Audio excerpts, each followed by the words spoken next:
La troisième circonscription a subi une modification puisqu'elle a été redécoupée en 2010.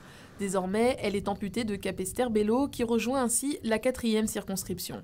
Pointe-Noire, Des, Sainte-Rose, Lamentin, Baie-Mahault, Petit-Bourg et Goyave sont les 7 communes qui la constituent.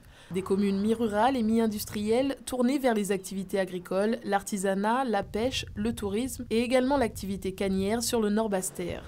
Ils sont 8 candidats à briguer une mandature dans cette troisième circonscription. 2 femmes et 5 hommes veulent la place de Jeannie-Marc Mathiazin. La candidate sortante a été élue en 2007.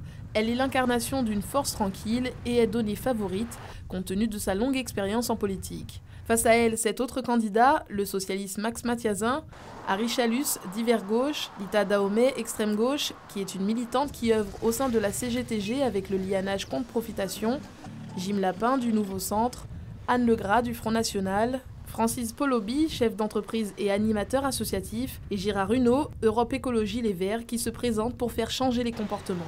Chacun a son programme pour tenter de séduire les 76 874 électeurs qui souhaitent avant tout des changements dans le domaine de la jeunesse et du chômage. Mais ce que j'attends des candidats législatifs, qu'il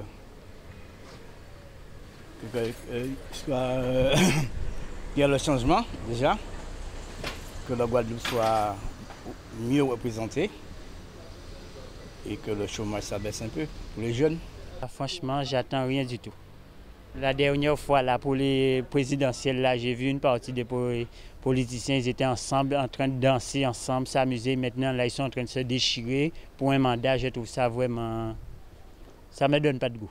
J'attends qu'il soit clair et objectif, qu'il nous parle un langage de vérité, qu'il ne se trompe pas d'élection. Parce qu'actuellement, nous sommes en législatif et il y en a beaucoup qui parlent d'élections municipales. Donc, ils se gourent complètement. Donc, il faut qu'ils se mettent en phase avec la réalité. Regardez les élections, les politiques, ils disent qu'ils vont faire, ça, ils font rien. Moi, je connais déjà, on connaît tous déjà, avec moi et mes potes là. C'est la routine. Hein. Moi, non, on fait nos affaires, ils font rien, on regarde, il n'y a rien là pour nous. Un bobo comme ça, Sainte-Rose là, il n'y a rien pour nous. Qu'est-ce que vous voulez qu'on fasse? De tous les jeunes de Baie-Mahault travaillent. Il n'y a pas un jeune à Baie-Mahault qui ne travaille pas. Hein. À Sainte-Rose, si tu n'es pas la famille du maire ou si tu n'as pas de connaissances à Sainte-Rose, mais tu ne vas jamais travailler dans la mairie. Ils ne font rien du tout. Qu'ils fassent le nécessaire, par exemple les éclairages, tout ça, c'est des lieux publics. Que les communes soient plus propres aussi. Parce que je vois à certains endroits qu'il a fait des travaux, il a mis des lampes solaires, tout ça, mais ce n'est pas entretenu. C'est tout ça, c'est mal éclairé. C'est le changement que j'attends, hein, pour voir comment évolue la Guadeloupe vis-à-vis de la France. Hein, et vis-à-vis de nos élus qui nous donnent ce qu'ils disent pendant leurs élections. Parce que c'est toujours des promesses, et au bout d'un moment de temps, on n'a rien comme promesse. S'occuper un peu des jeunes, et puis le chômage, un peu plus de boulot. Je voudrais qu'ils s'occupent plus de la Guadeloupe et des jeunes surtout, parce qu'il y a vraiment trop de violence en Guadeloupe. Bientôt je vais voter, donc il faut que je me prépare un peu.